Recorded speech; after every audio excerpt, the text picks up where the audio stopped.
Alors dans cette partie, je vais vous introduire au concept de masque de fusion. Alors un masque de fusion, ça sert à masquer des pixels. Alors par exemple ici, imaginons que je veuille détourer mon bâtiment. Je peux utiliser mon lasso de sélection pour faire une sélection de mon building ici et pour supprimer ce que j'ai dans ma sélection. Mais imaginons que maintenant je veuille modifier ce que je viens de faire, donc par exemple rajouter le poteau électrique que je viens d'effacer. La seule option que j'ai, c'est de revenir en arrière avec un CTRL Z. Et donc c'est pas très pratique puisqu'on va souvent arriver à bout de nos retours en arrière et c'est pas une façon non destructive de travailler. Alors la façon non destructive de travailler, c'est d'y aller avec un masque de fusion. Comme ça on va pouvoir à tout moment revenir en avant ou en arrière.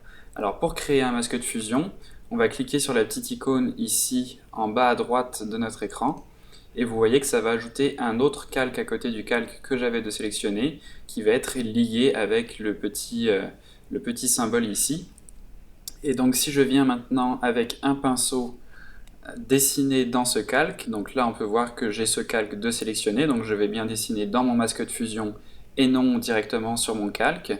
Alors je clique dessus pour être à l'intérieur du calque et vous voyez ici d'ailleurs que je n'ai qu'une option de couleur, de teinte en fait, de luminosité pardon, entre le blanc et le noir et je ne peux pas peindre en couleur puisque tout ce qu'on veut c'est en fait un alpha, donc un calque en noir et blanc qui va nous dire où est-ce qu'on veut des pixels et où est-ce qu'on n'en veut pas. Donc par défaut en blanc ça veut dire que tous les pixels sont visibles et quand je vais peindre en noir quelque part sur mon image vous voyez que ça masque les pixels. Donc l'intérêt de tout ça c'est que maintenant par la suite je peux revenir avec un pinceau blanc, repeindre sur le coup de pinceau que je viens de faire et ça va réafficher les pixels que j'avais en arrière-plan. Donc comme ça maintenant je peux venir peindre ce que je ne veux pas.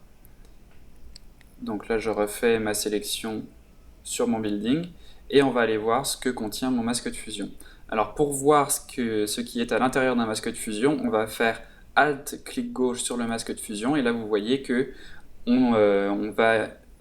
Photoshop va nous afficher ce que contient le masque. Donc là je peux plus précisément savoir ce que je fais, mais je ne vois plus mon calque d'origine. Donc pour revenir au calque d'origine, je refais Alt-clic sur le masque et là vous voyez que je suis revenu avec mon calque d'origine.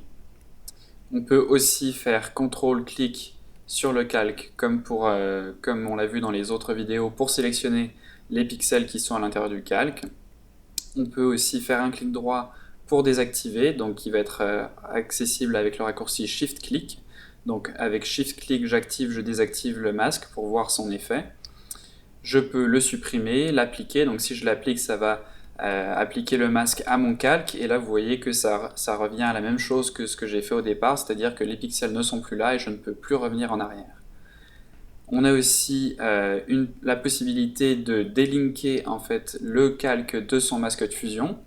Donc là si je clique sur la petite icône ici, les deux ne sont plus liés et ça ce que ça va me permettre de faire c'est de venir avec mon outil de déplacement déplacer l'intérieur de mon calque de fusion. Donc là si je réaffiche mon calque, vous voyez que je viens déplacer ce qu'il y a à l'intérieur du calque et par conséquent déplacer la zone où sont masqués mes pixels. Donc voilà pour les masques de fusion, alors c'est quelque chose de très très essentiel dans Photoshop, on va s'en servir très souvent quand on va faire des matte painting ou du détourage de photos, quoi que ce soit de ce genre, on va vouloir travailler de cette façon non destructive pour pouvoir toujours revenir en arrière si jamais on a une modification à faire sur une image.